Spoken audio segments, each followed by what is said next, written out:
నడక నేర్చిన ప్రతి మనిషి ఎవరికోసం ఆగని ఈ పరుగుల ప్రపంచంలో సమయంతో పోటీ పడుతూ సరైన వేగాన్ని అందుకోలేక అలిసి నీరసించి వెనకబడి ఆగిపోతాడు.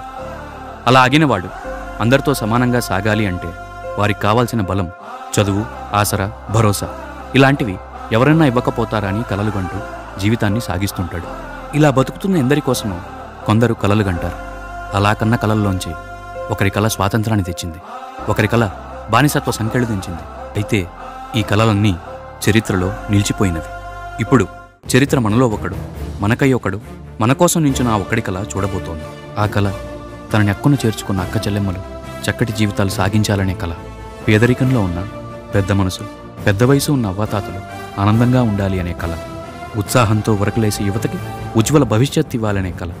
కష్టాన్ని నమ్మి కష్టించే ప్రతి కార్మికుడు కరిగిన కండకి ఖచ్చితమైన విలువ ఇచ్చే కల. కుగ్రామం నుంచి మహానగరం వరకు పేదరికాన్ని కూకటి వేళ్లతో నిర్మూలించే కల.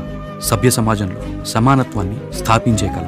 అన్నదాతకి అండగా నిలిచి ఆంధ్రావనిని అన్నపూర్ణ చేసే కల. తను చెప్తున్న నా కల అనే మాటలో మనం అనే భావం తప్ప నేను అనే స్వార్థం లేదు. అలాంటి నిస్వార్థపు కల సాకారం కావాలి అంటే మనందరి సహకారం కావాలి. ఆలోచించండి, ఆ ఒక్కడి కల మన కల, తన కలను నిజం చేయటం నా కల.